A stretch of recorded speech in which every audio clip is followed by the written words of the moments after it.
La nuit était tombée sur Paris, baignant la ville lumière d'une douce mélancolie. Isabelle Morini-Bosc, figure emblématique du journalisme et de la télévision française, se tenait immobile devant la fenêtre, regardant sans voir les ombres danser sur les toits. Son monde venait de s'effondrer. L'homme de sa vie, son rock, son complice de toujours, n'était plus. Son mari, compagnon de route depuis tant d'années, avait rendu son dernier souffle dans la plus grande discrétion, loin des projecteurs et de l'agitation du monde. La nouvelle, évidemment, avait secoué ses proches et ses innombrables admirateurs. Comment un homme d'une telle vitalité pouvait-il disparaître si brutalement? Le mystère planait encore sur les circonstances exactes de son décès, mais une vérité bouleversante finit par être révélée. Victime d'une longue maladie tenue secrète, il avait lutté en silence, préservant son énergie et son sourire pour ceux qu'il aimait. Jamais il n'avait laissé transparaître la souffrance qui le rongeait, ne voulant ni inquiéter ni attrister ceux qui lui étaient chers. Jusqu'au bout, il avait choisi la dignité, l'amour et la lumière plutôt que la plainte et la douleur. Isabelle, femme de caractère et d'émotions vives, avait partagé avec lui une histoire d'amour hors du commun. Leur complicité était une force indestructible, un mélange de passion, d'humour et de respect mutuel. Il était son ancre, celui qui la soutenait dans ses moments de doute, qui la réconfortait dans les tempêtes. Son absence était un gouffre insondable. Lors de la cérémonie d'adieu, l'émotion était palpable. Les mots manquaient, mais les regards en disaient long. Une foule de proches, d'amis et de personnalités du monde des médias étaient présents pour rendre hommage à cet homme exceptionnel. Et puis, Isabelle prit la parole. Sa voix, d'abord tremblante, se raffermit peu à peu. Elle parla de leur amour, de leur parcours, des souvenirs qu'ils avaient tissés ensemble. Elle évoqua les rires partagés, les épreuves surmontées, les projets qu'ils avaient fait rêver et parfois réaliser. Elle promit de continuer à avancer, de faire honneur à leur histoire, de porter en elle l'étincelle de son énergie, de son amour incommensurable. Dans le silence recueilli de l'assemblée, une chose était certaine. Isabelle Morini-Bosc, femme de poigne et de cœur, continuerait de rayonner, portant en elle l'héritage d'un amour indéfectible. Son mari vivrait à jamais à travers elle, dans chaque mot prononcé, dans chaque regard levé vers le ciel, dans chaque sourire esquissé. L'amour, le vrai, ne s'éteint jamais. Isabelle Morini-Bosc traverse une période de deuil particulièrement douloureuse après la disparition de son époux bien-aimé, Alain. Cette tragédie, qui a profondément bouleversé la journaliste et chroniqueuse de « Touche pas à mon poste », met en lumière les épreuves qu'elle a traversées ces dernières années, marquées par la maladie de son mari et un combat incessant pour la vie. Son immense tristesse est perceptible à travers les hommages qu'elle lui a rendus et les confidences émouvantes qu'elle a partagées avec le public. Une relation d'amour et de complicité. Mariés depuis de longues années, Isabelle et Alain formaient un couple soudé et complice. Leur histoire d'amour était une véritable source de force pour Isabelle, qui a toujours décrit son mari comme un pilier de sa vie.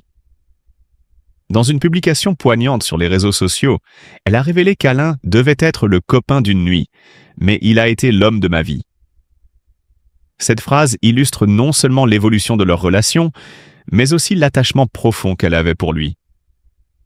Leur mariage, basé sur la tendresse, la compréhension et un respect mutuel, a traversé les hauts et les bas de la vie avec une admirable résilience.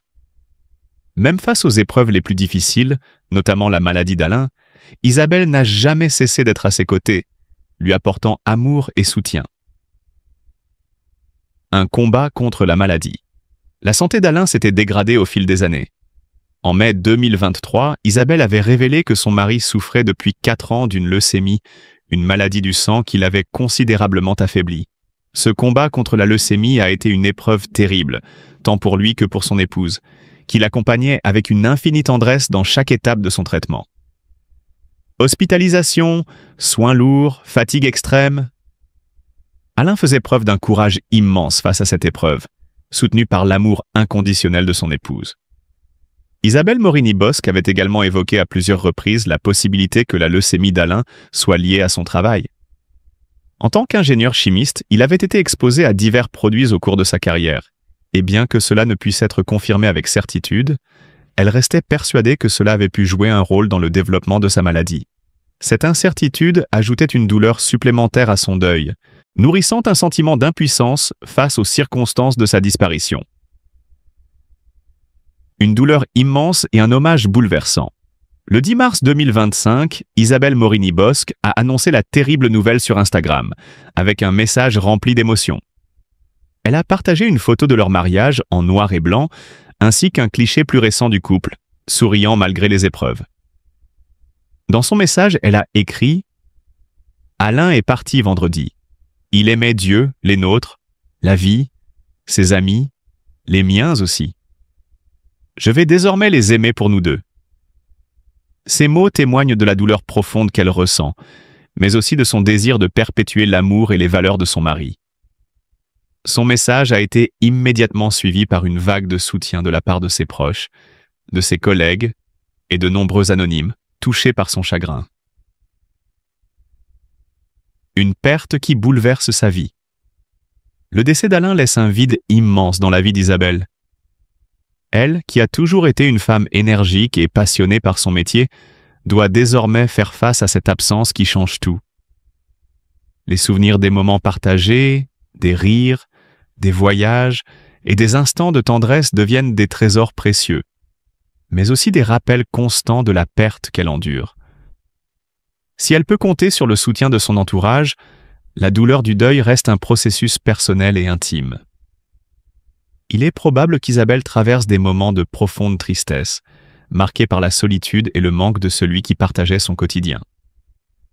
Après des études à Grenoble et un séjour de 3 ans à Lyon, Isabelle et son époux s'installent à Paris en 1979. Elle fait ses premiers pas dans le journalisme au sein du magazine J&O, où elle se spécialise rapidement dans l'actualité des médias, notamment la télévision.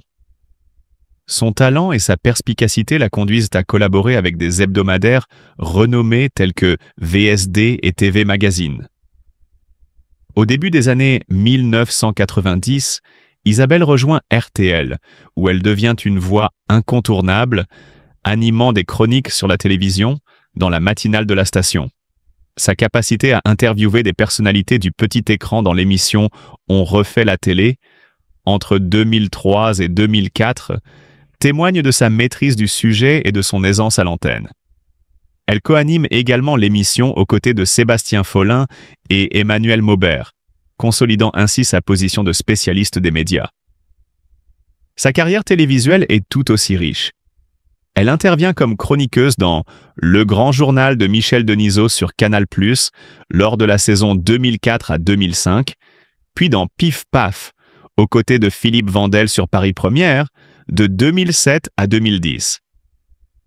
Depuis 2013, elle est une figure récurrente de l'émission « Touche pas à mon poste ». Sur C8, où sa bonne humeur et ses anecdotes personnelles enchantent les téléspectateurs. En parallèle de sa carrière médiatique, Isabelle est également auteure. Elle publie Le Pinceau de Guignol en 1980 et Plus belle la vie, le livre d'or en 2007, démontrant ainsi sa polyvalence et sa passion pour l'écriture. Malgré une carrière couronnée de succès, Isabelle a dû faire face à des épreuves personnelles. Elle a révélé avoir été victime d'agressions sexuelles par le passé, une épreuve qu'elle a surmontée avec une résilience admirable. De plus, son époux Alain a été confronté à des problèmes de santé graves, notamment une leucémie et une pathologie cardiaque, auxquelles s'est ajoutée une addiction au tramadol. Isabelle a fait preuve d'un soutien indéfectible, jonglant entre sa carrière et sa vie personnelle avec une force exemplaire. Isabelle Morini-Bosc incarne la passion, la résilience et la polyvalence. Son parcours est une source d'inspiration, illustrant qu'avec détermination et amour du métier, il est possible de surmonter les obstacles et de laisser une empreinte indélébile dans le monde des médias. Chers amis, en ces moments de profonde tristesse, nous nous unissons pour exprimer notre soutien et notre compassion envers Isabelle Morini-Bosc, confrontée à la perte douloureuse de son époux bien-aimé. Les autorités ont révélé que son mari est décédé des suites de complications liées à la maladie d'Alzheimer et à des problèmes cardiaques. La perte d'un être cher est une épreuve dévastatrice, et il est essentiel que nous entourions Isabelle de notre amour et de notre compréhension. Le couple a partagé une vie remplie de souvenirs précieux, et l'absence de son mari laisse un vide immense. Isabelle, sachez que nous sommes à vos côtés dans cette épreuve. Votre douleur est la nôtre, et nous espérons que notre soutien pourra alléger, ne serait-ce qu'un peu, le fardeau que vous portez. Que les souvenirs des moments heureux passés ensemble vous apportent réconfort et paix, avec toute notre affection et notre solidarité. Il ne faut pas empêcher les jeunes qui ont envie d'aller à Bac+5, mais une des grandes difficultés du monde économique, c'est de trouver des techniciens supérieurs, voilà, très clairement. Les bacs professionnels aussi sont un enjeu critique. On a besoin d'opérateurs et de col bleu dans l'excellence. Il n'y a pas donc on travaille sur des concours meilleurs apprentis. On a des réformes de la voie pro aussi sur le shader, etc., qui sont mis en place. Donc chaque niveau a son niveau d'excellence. Et arriver à valoriser, en tout cas, nécessite finalement ce maillage avec chef d'établissement. Et j'insiste bien sur le monde économique parce qu'ils ont leur rôle. Et quelque part, s'ils n'arrivent pas à trouver